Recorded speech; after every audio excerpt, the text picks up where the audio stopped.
Проживание старших и младших арканов для тех, кто хочет начать свою жизнь с чистого листа.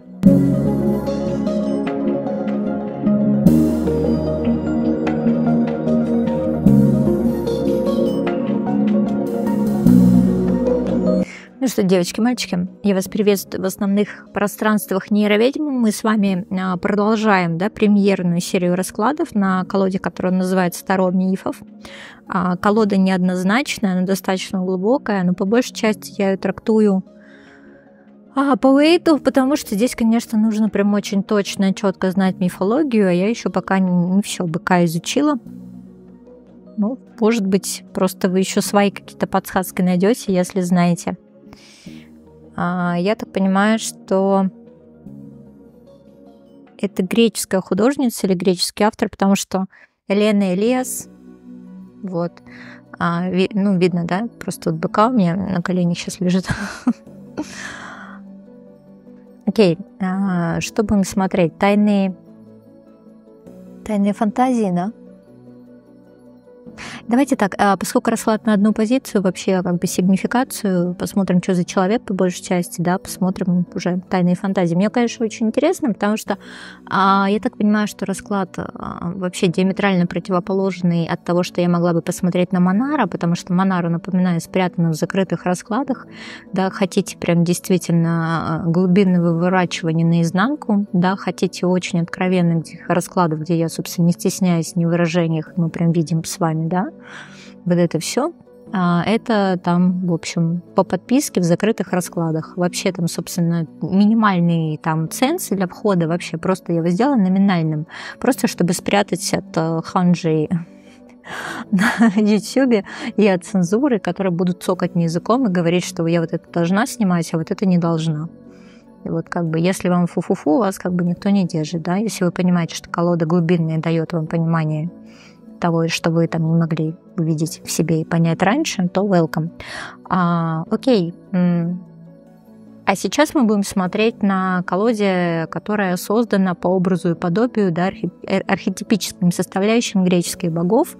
Они тоже, знаете ли, ребята у нас с вами были достаточно невоздержанные, поэтому, я думаю, круто расскажут нам относительно желаний тайных, да, человека. Ну все, давайте смотреть. Да, что там, тайные желания относительно вас? Дайте.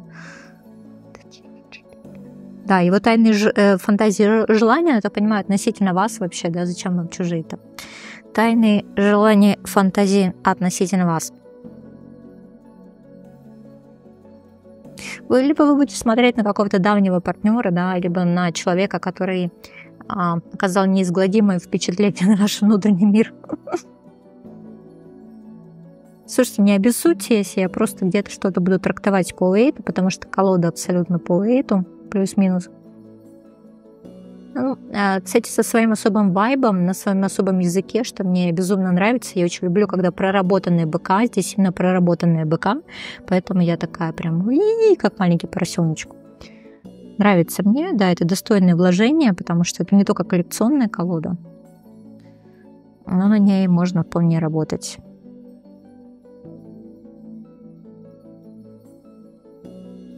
Хорошая инвестиция, я считаю. Так, окей. Ну что, его посмотрим, кто перед нами. Да что ж такое? Карта мага. Карта мага явно человек, который, смотрите, давайте так.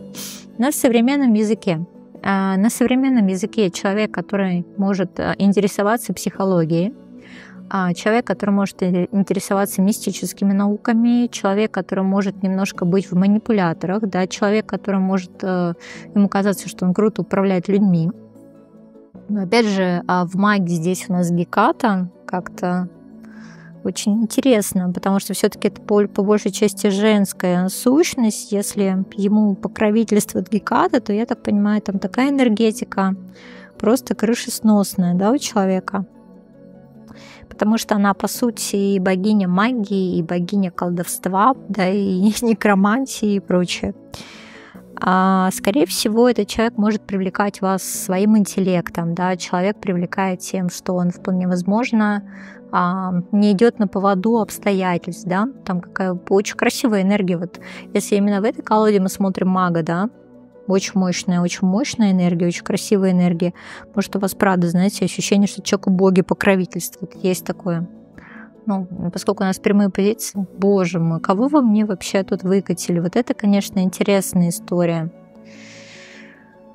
Смотри, человек может исследовать свою суть, да, специфику, то есть это могут быть и тайные практики, это может быть духовное какое-то начало, или человек действительно понял какие-то свои финансовые источники.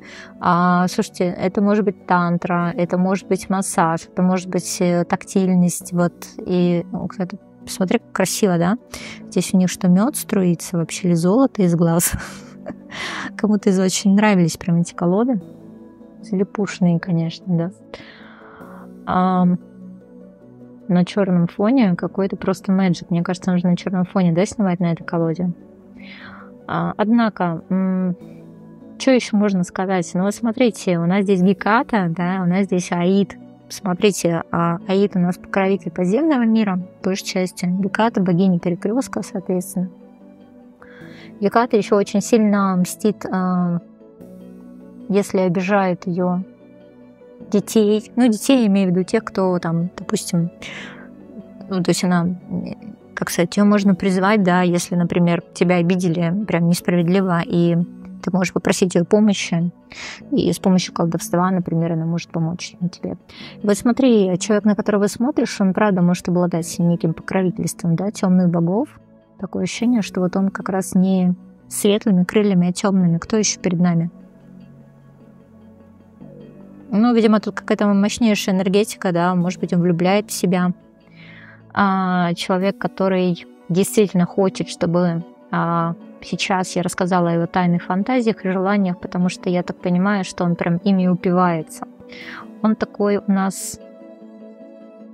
Ты знаешь, я бы даже сказала, давай по-честному, что он дуальный. В нем одинаково вполне возможно развита и инкубическая энергия, и суккубическая энергия. То есть он обладает такой, знаешь, мощной либидозной прям энергией, но и с точки зрения мужчины, и с точки зрения женщины. Может быть, правда, знаешь, приходит во снах, как какой-нибудь там, знаешь, искуситель-любовник, может, еще что-то. Здесь, конечно, скорее всего, женщина прям сердца разбивает очень мощно, и вот как будто знает, как это делать. Или на современном языке это вот эта мерзкая категория людей, которые, знаешь, как говорят, что типа они профайлеры, они считывают, или вот они там про пикап там, или еще что-то, и они, знаешь, прям упиваются своей властью. И, как правило, внешне очень часто бывает, что это просто какие-то нерды, это какие-то ботаны. Вот, собственно, не получается у них там нормально без манипуляций. И, конечно, что им еще остается? Да, то есть они прибегают к тайным силам, знаниям для того, чтобы поменять себя, для того, чтобы создать такую личность, да, которая достаточно сильная, достаточно мощная. Дай мне одной карты вообще. Я хочу понять вообще, что он в себе боится. Что он в себе боится, потому что что-то он какой-то... Просто вот где-то он от себя очень сильно убегает, и мы посмотрим, от какой части себя. Тут человек все сделал.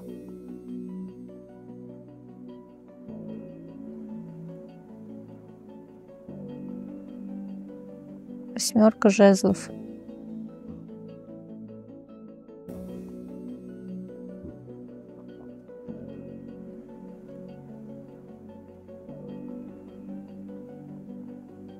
Ну, ты знаешь, тут, наверное, такой момент, короче, что вот когда он убегает от какой-то части себя, это он от темной части убегает, а это все прерывается, да?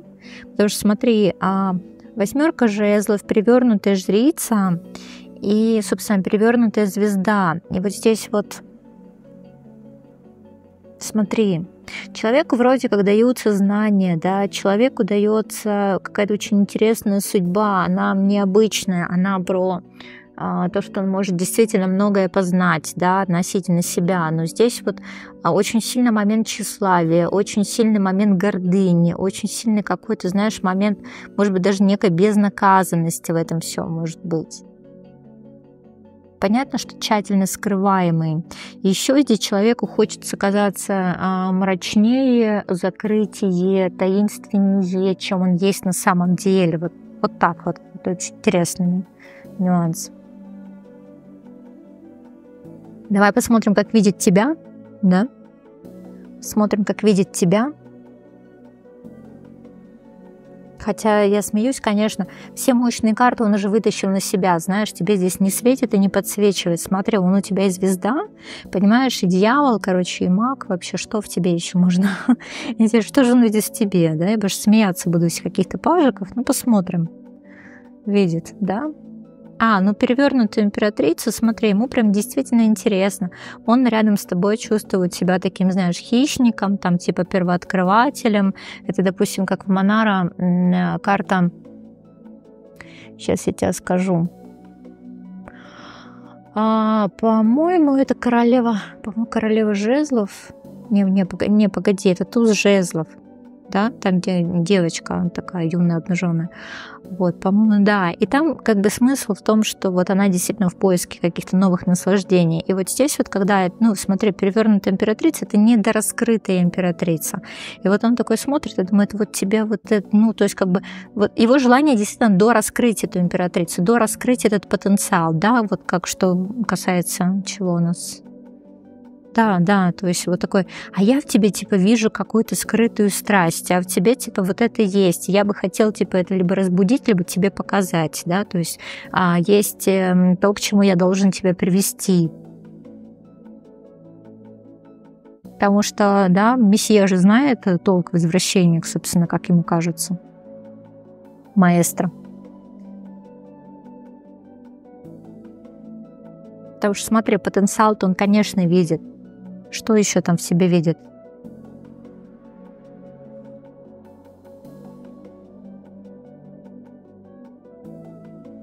А тут еще смотри, что видит. Видит еще твои личные границы, да? Смотри, 7 жезлов, при этом перевернутая 9 монет. Но он почему-то видит их, знаешь, такими номинальными абсолютно. То есть, если я буду действовать как-то правильно, если я знаю, как найти подход, чтобы твои вот границы, да, они были абсолютно номинальными, я все равно получу как бы то, что я хочу. Вот такой вот нюанс. Может быть, вам как раз в это все и нравится, потому что вы чувствуете эту мощную силу от него, уверенность в себе.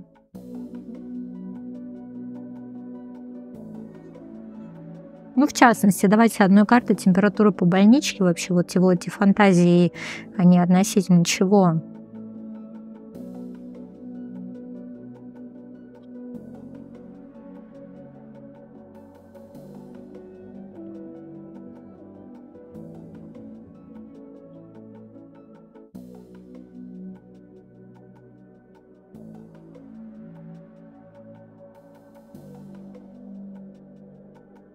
Я, буду говорить очень осторожно, потому что, в принципе, здесь боги, они достаточно многословные, и я миксану 100% эту колоду, я хочу на ней вместе на Монара поработать в закрытых раскладах, потому что так бы, конечно, они прям пели нам, знаете ли, много и тщательно. Давайте я так скажу. Здесь вот этому человеку нужно несколько сопротивляться, потому что он хочет прям действительно почувствовать себя где-то победителем, где-то на высоте, да, где-то там, возможно, сломить сопротивление. Может быть, это, конечно,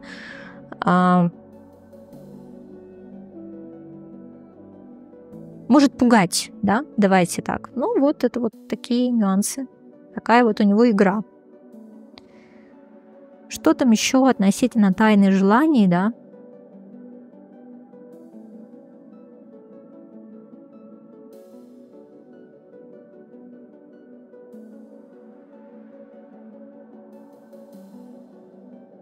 Знаете, объективно колода очень откровенная. Я что-то подумала вообще, что за счет того, что она портретная, она как-то будет поэтому больше коллекционная. Нет, она очень откровенная, она очень читаемая. Она очень хочет быть услышанной.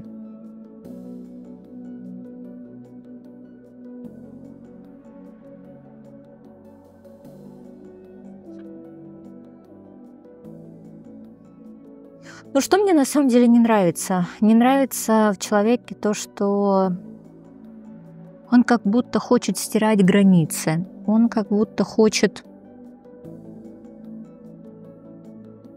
знаешь, как подбивать какие-то опоры, может быть, принципы, может быть, какие-то моменты уверенности в себе.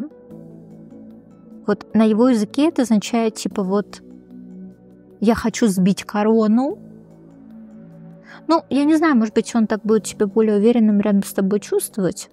Ну хорошо, а почему? Давай посмотрим, почему вот такие желания? Почему вот такие желания у человека?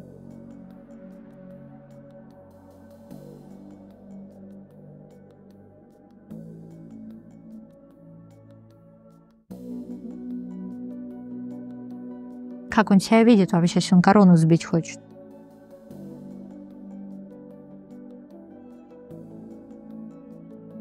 М? Как он себя видит? Понятно. Ну смотри, вот здесь вот, если мы с тобой почитаем Афродиту как женщину, которая была скажи мне, беззаветно влюблена, да, то есть у нее было большое количество любовников, но она была там типа беззаветно влюблена. А здесь, наверное, такой момент, что, может быть, ты человеку прям, ну, транслируешь, опять же, свою какую-то внутреннюю чистоту, а здесь вот ему хочется увидеть нечто другое, да, то есть, может быть, вы, допустим, говорили там на тему того, что да я, типа, никогда не изменяла в отношениях, и все, он такой, да, типа, все бабы одинаковые, вот что-то такое, понимаешь? Вот ощущение, что он как будто не верит в те принципы, которые ты транслируешь. И ему почему-то кажется, знаешь, что вот он настолько знает к женщинам подход, что они потом, ну, в какой-то момент просто начинают есть у него с руки. И он, вот, собственно, на тебе тоже пытается эти методы применить. А у него не получается, понимаешь? И почему вот сбить с корону? Потому что вот, скорее всего, вот эта история, что мне очень хочется влюбить эту женщину, именно потому, что она не оказывает мне знаки внимания, к которым я привык. Что-то такое, да? Давай вот. А вот твое поведение по отношению к нему, как он расценивает? Твое поведение по отношению к нему. Ну смотри, вот он на самом деле считает, что все же идет по плану. 7 монет. Угу. Он говорит, птичка вот идет в клетку, клетка захлопнется. Видишь? А когда захлопнется клетка, это о чем? Посмотри, вот. А клетка захлопнется. А 8 мечей, да, вот это медуза. Ну, ты знаешь, я могу так сказать тебе, вот сам по себе вот этот человек, он для тебя не безопасен. Он для тебя не безопасен, поэтому, может быть, если ты несколько настороженно относишься к этому человеку, ты правильно делаешь. Потому что даже если он показывает какую-то свою вот внешнюю часть, как уверенный в себе, там по солнцу он может проявляться, то там, смотри, там такая теневая часть, знаешь, как будто он покажет тебе темную часть своей личности. И ты вот выйдешь из иллюзий.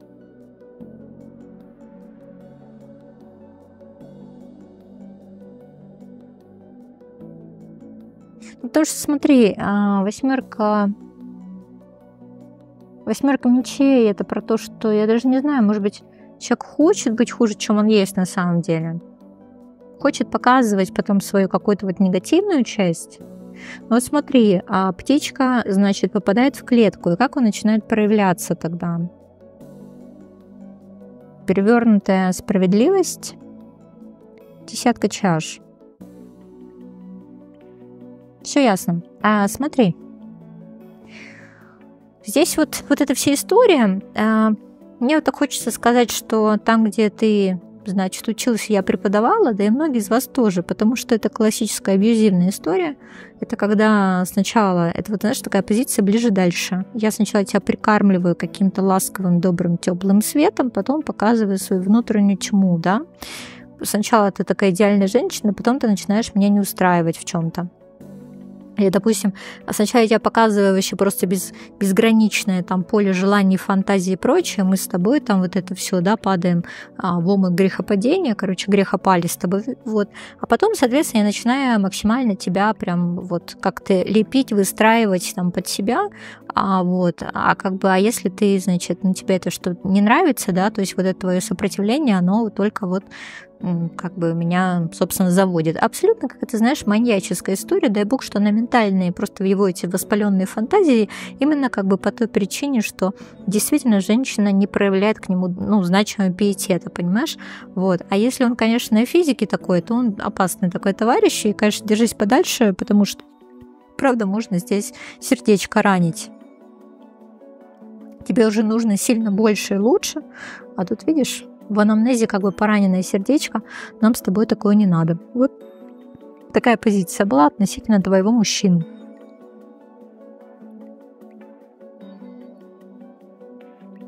Ох, я бы, конечно, на Монара посмотрела в совокупности бы. Ладно, подписывайтесь на канал, если не подписаны, потому что у меня очень такие нетривиальные расклады и странное чувство юмора. А самое главное, много чего сбывается. Все, с вами была я, ваша нейроведьма.